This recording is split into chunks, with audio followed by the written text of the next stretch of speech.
Hello, my dear viewers. I am Ankush Kumar Vishwakarma. Ankush IAS academy में आप सभी प्यारे साथियों का हार्दिक स्वागत है। आज हम लोग मनुस्मृति अध्याय 5 में कुछ और शब्द बच गए हैं, हम लोग उसको स्मरण कर लेते हैं ताकि हमें सनातन संस्कृति से संबंधित नियम कानून और रहन सहन और जीवन जीने का जो आध्यात्मिक रीति रिवाज है उसको समझने का मौका मिलेगा। तो चलिए प्यारे साथियों, आज हम लोग फिर यह अध्ययन करने की ओर प्रशस्त होते हैं। वर्णशंकर सन्यासी और आत्मघाती को जलदान की जरूरत नहीं है। पाखंडी, दुराचारी स्त्री, गर्भ और पति का घात करने वाली और मद पीने वाली स्त्री को जलदान नहीं करना चाहिए। अपने आचार्य, उपाध्याय, पिता माता और गुरु के शव को उठाने और दग्ध करने से ब्रह्मचारी अपने व्रत से पतित नहीं होता। शूद्र के मृत शरीर को नगर के दक्षिण द्वार से और ब्राह्मण, क्षत्रिय और वैश्य के शव को क्रम से पश्चिम, उत्तर और पूर्व द्वार से शमशान में ले जाना चाहिए। राजा ब्रह्मचार्य व्रत करने वाला और यज्ञ करने वाले को सूतक नहीं लगता, क्योंकि राजा इंद्र के पद पर है तथा ब्रह्मचारी और याज्ञिक सदा ब्रह्मरूप ही है। जो पुरुष राजा के यहाँ श्रेष्ठ स्थान पर नियुक्त होता है वह कार्य करने के निमित्त तुरंत ही अशौच से मुक्त होता है, क्योंकि प्रजा रक्षा के लिए न्यायासन पर बैठना ही इसमें कारण है। बिना शस्त्र की लड़ाई में बिजली गिरने से राजाज्ञा द्वारा फांसी से और गौ ब्राह्मण की रक्षा के लिए मरे हुए का और जिसको राजा अपने कार्य के लिए चाहे उसकी तत्काल शुद्धि होती है। अग्नि, सूर्य, वायु, इंद्र, कुबेर, वरुण और यम इन 8 लोकपालों के शरीर को राजा धारण करता है। लोकपालों को राजा के शरीर में निवास होने से उसको सूतक नहीं लगता। अशौच तो मनुष्यों के लिए है, राजा तो लोकपालों के अंश से पैदा हुआ है। जो राजा शस्त्रों से धर्म युद्ध करके मरता है उसको यज्ञ का फल मिलता है तथा अशौच तुरंत ही दूर हो जाता है। अशौच यानी शंका दूर हो जाता है।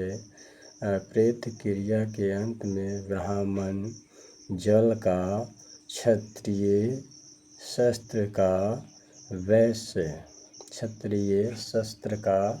वैश्य हाँकने के डंडे अथवा बागडोर का तथा शूद्र लकड़ी का स्पर्श करके शुद्ध होता है, अर्थात इन पदार्थों को अस्वच्छत में अदृश्य छोड़ना चाहिए।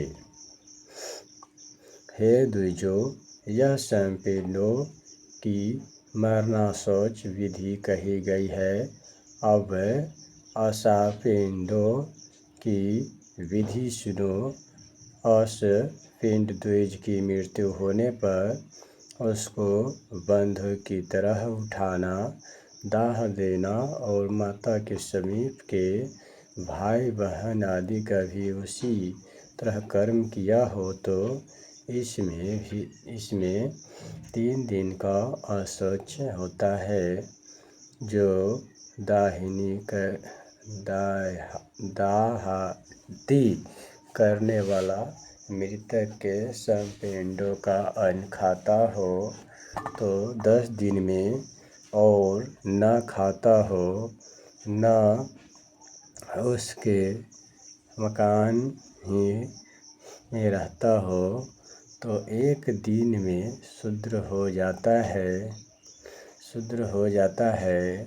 अपनी जाति या दूसरी जाति के श्रव का अनुगमन करने से सचैल स्नान, अग्नि स्पर्श और घृत खाने से शुद्धि होती है। सजातियों के रहते शूद्रों से ब्राह्मण श्रव को अथवा श्रव वाहन को कभी नहीं उठवाना चाहिए, क्योंकि शूद्र स्पर्श से दूषित श्रव की आहुति स्वर्गदायक नहीं होती है। ज्ञान, तप, अग्नि, भोजन, मिट्टी, मन, जल, लिपना, वायु, कर्म, सूर्य और काल, यह सभी प्राणियों की शुद्धि करने वाले हैं। सब शुद्धियों में न्याय से मिले धन की शुद्धि श्रेष्ठ कही गई है। जो पुरुष न्यायपूर्वक मिले धन से शुद्ध है, वह ही सबसे शुद्ध माने जाते हैं। केवल मिट्टी, जल से शुद्ध होने वाले पवित्र नहीं माने जाते। विद्वान क्षमा से, यम आदि न करने वाले, दान से, पापी जप से और वेद विशारद तप से पवित्र होते हैं।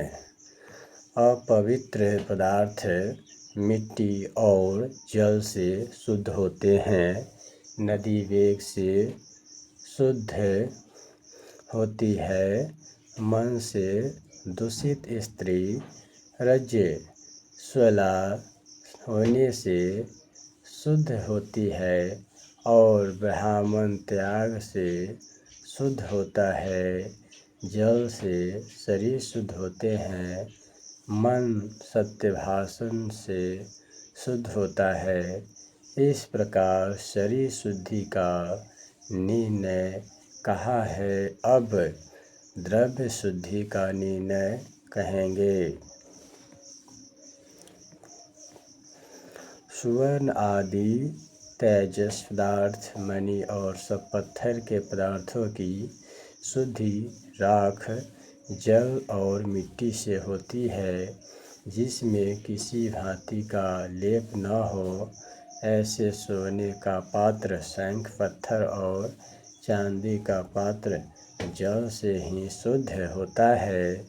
सोना और चांदी अग्नि और जल के संयोग से उत्पन्न हुए हैं, इसलिए उनकी पवित्रता अपनी योनि से ही उत्तम होती है।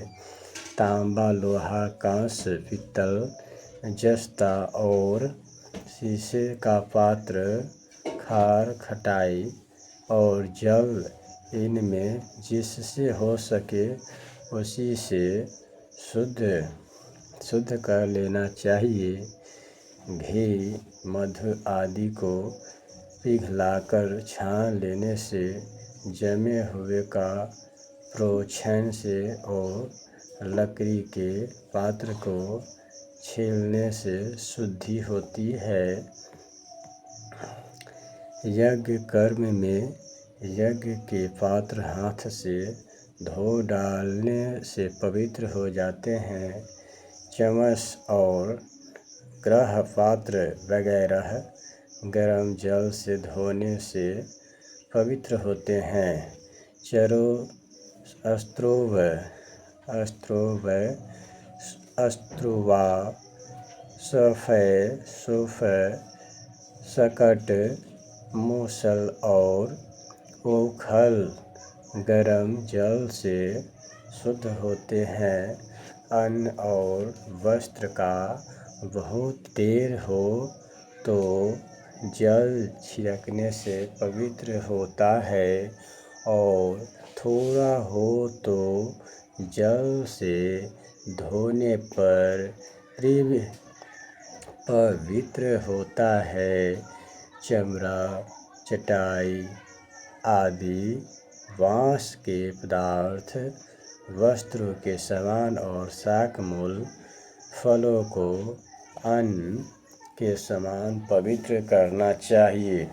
रेशम ऊनी वस्त्र रेत से, कंबल रीठ से, सन के वस्त्र वेल के मुद्दे से, अलसी आदि के वस्त्र सफ़ेद सरसों से पवित्र होते हैं।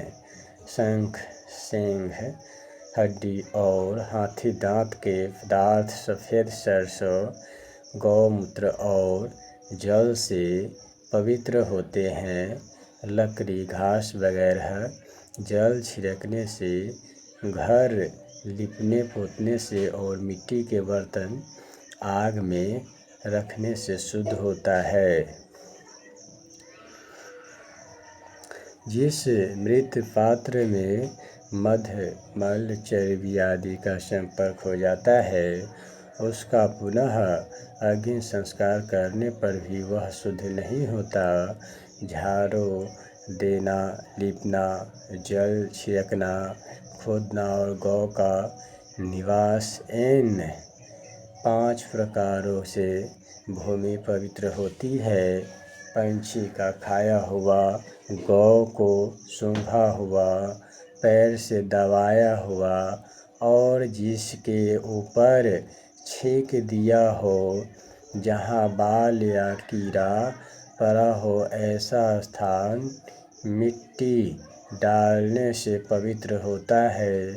जब तक पदार्थों से अपवित्र वस्तु का गंध या लेप दूर न हो तब तक उन पदार्थों को मिट्टी और जल से शुद्ध करना चाहिए। देवताओं ने ब्राह्मणों के 3 पदार्थ पवित्र कहे हैं।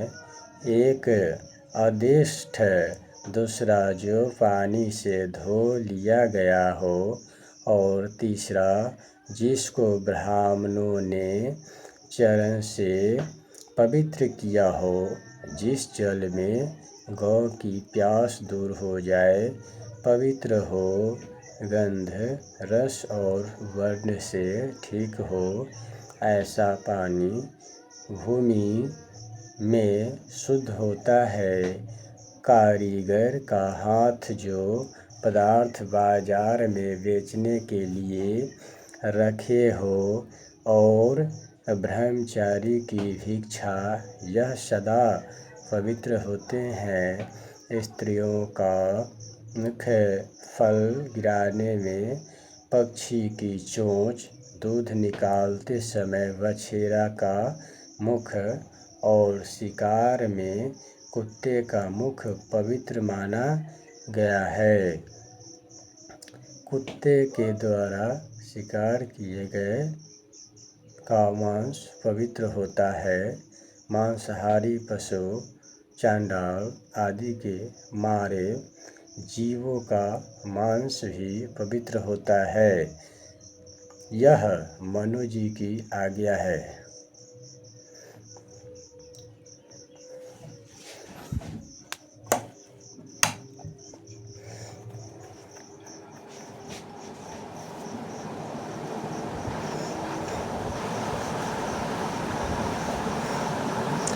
जो इंद्रियां नाभि के ऊपर है वह सब पवित्र है, और जो नाभि के नीचे है वह सब अशुद्ध है। देह से निकला मल सब पवित्र है। मक्खी, मुख से निकली जल की छेट, छाया, गौर, घोड़ा, सूर्य की किरण, धूलि, भूमि, वायु और अग्नि, इन सब का स्पर्श पवित्र होता है। देह मल की शुद्धि के लिए उसमें मिट्टी और जल लेना चाहिए, जिससे दुर्गंध आदि शुद्ध हो जाए। चर्बी, वीर्य, रुधिर, मज्जा, मूत्र, विष्ठा, नाक कान का मैल, खखाव, आंसू, आँखों का मैल और पसीना, यह 12 मनुष्य देह के मल है।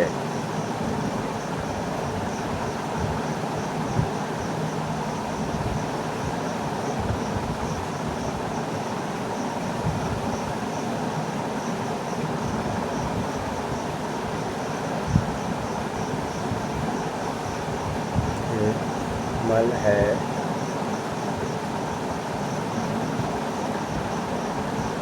मल और मूत्र का त्याग करने पर लिंग और योनि को 1 बार, गुर्दा को 3 बार, वाम हाथ को 10 बार, फिर दोनों हाथों को 7 बार मिट्टी से धोना चाहिए। यह आचार शौच गृहस्थ के लिए है। ब्रह्मचारियों को इससे दोगुना शौच करना चाहिए। वानप्रस्थ आश्रम वालों को 3 गुना और सन्यासियों को 4 गुना करना चाहिए। मलमूत्र करने के पीछे शुद्ध होकर आचमन करे और नेत्र वगैरह का जल से स्पर्श करे।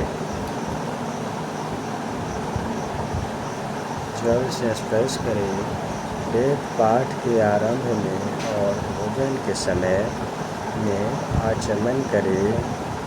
पहले 3 बार आचमन, फिर 2 बार मुखद्वय। स्त्री और शूद्र 1 बार ही जल से आचमन करे। इस प्रकार शरीर शुद्धि होती है। न्यायानुसार चलने वाला शूद्र महीने में बालों को बनवावे। मृत्यु सूतक और जन्म सूतक में वैश्य के समान व्यवहार करे और ब्राह्मण का जूठा अन्न खावे। मुख से शरीर पर जो छींटे पड़ती है, मैं शरीर को झूठा नहीं करती। मुख में गया पूंछ का बाल और दांतों की झिर्रियों में रहा अन्न भी झूठा नहीं करता। दूसरे को कुंडला कराने वाले के पैर पर जो छींटे पड़ती है, उनको भूमि के जल बिंदु समान मानना चाहिए। उनसे कोई अशुद्ध नहीं होता। हाथ में अन्न वगैरह हो और जूठे अपवित्र वस्तु का स्पर्श हो जाए तो वह बिना भूमि में रखते ही केवल आचमन से पवित्र हो जाता है।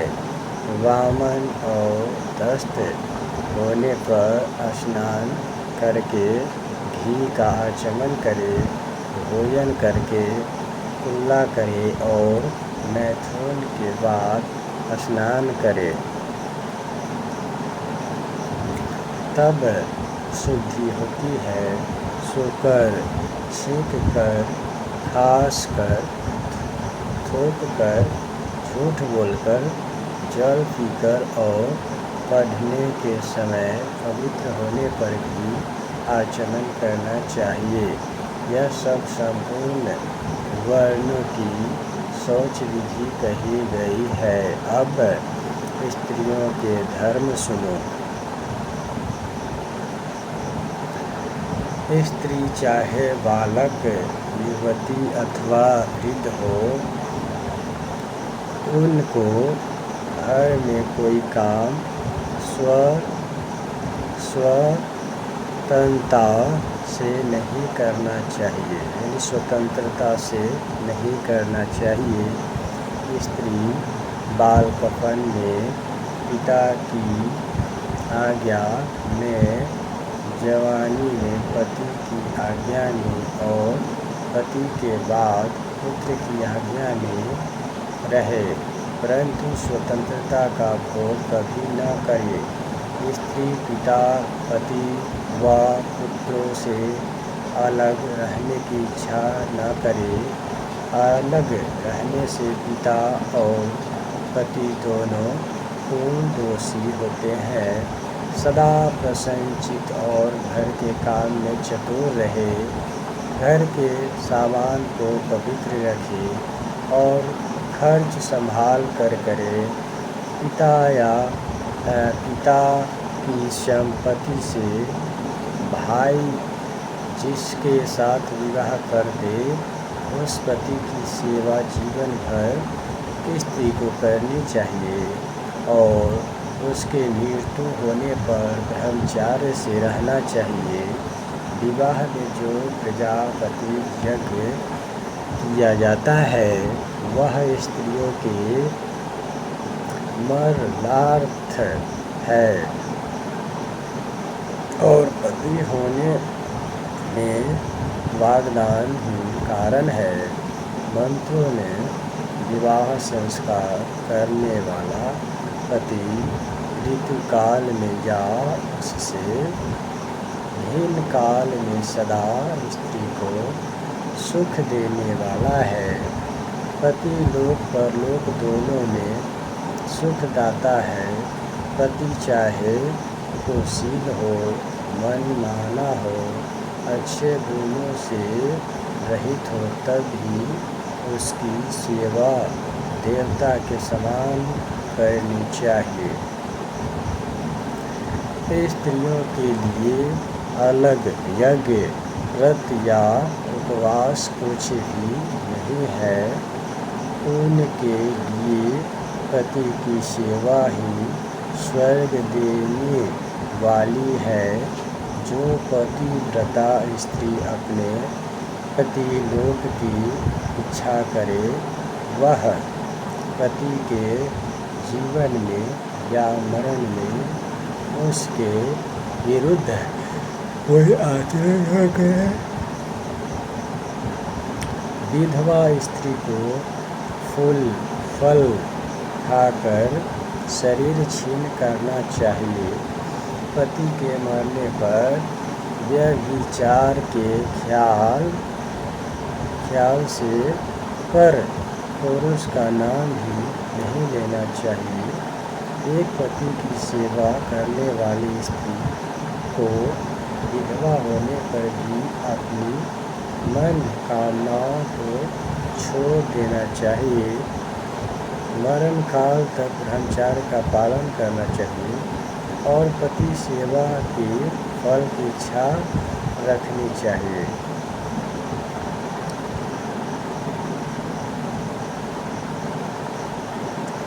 हजारों लाख बाल ब्रह्मचारी ब्राह्मण कुल की वृद्धि के लिए बिना संतान के ही स्वर्ग को प्राप्त हो गए हैं।